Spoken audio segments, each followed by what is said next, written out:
When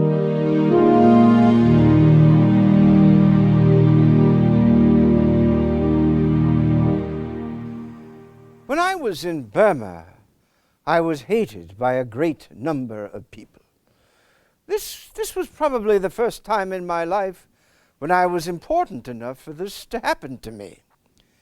You see, I was something called the sub-divisional police officer in the town, and I was that at a time when anti-European feeling was both pervasive and very bitter.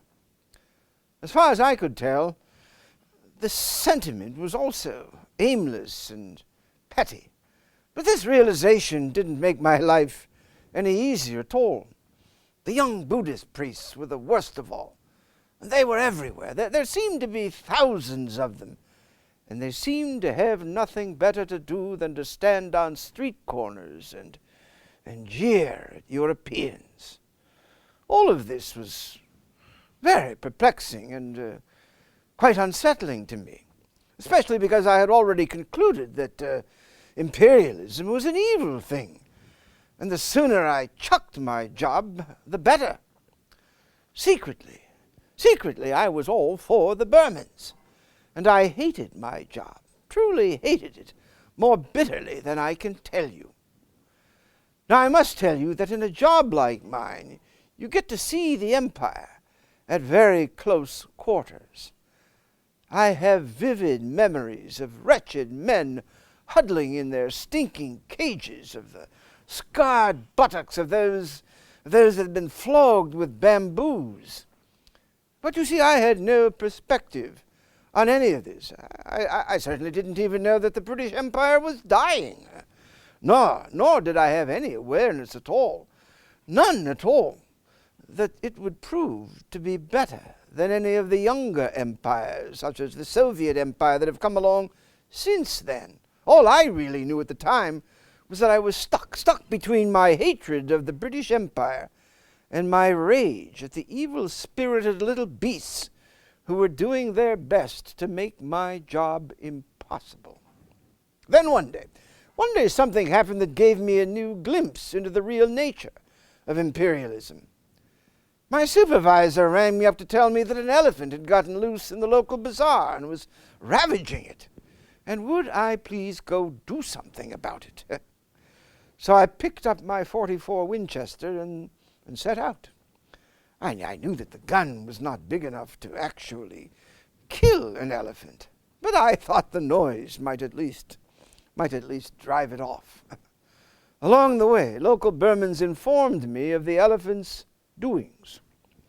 Seems that the beast had temporarily gone mad, having already knocked over a hut, and killed a cow, and raided a few fruit stalls. Well, in the next minute, I discovered something much worse. Coming around a corner, I happened upon a dead man, lying face down in the mud. His face was literally caked with mud. His eyes were open, wide open. His teeth were bared. It was a frightful sight. Never, by the way, tell me that dead men look peaceful. Most of the corpses that I have seen have really looked rather devilish, and this one was perhaps the worst. Well, it had to have been the work of the elephant, but where was he? Someone told me that the mad beast was in the paddy field, some 200 yards away. Quickly, a crowd began to gather. No doubt, for some it was a chance to have a bit of fun. For others, perhaps, there might be some meat to take home. All of this made me vaguely uneasy. For you see, I had no intention of actually shooting the elephant. Besides that, the idea of having a crowd following me was unnerving, to say the least. And then I laid eyes on the elephant. At that precise moment, I knew that I wouldn't shoot it. In the first place, this was a working elephant, and in Burma, it was a very serious matter to shoot a working elephant. And this one was now simply grazing. It looked no more dangerous than a cow. Then I turned around to look at the crowd. There must have been 2,000 of them, and growing larger by the minute.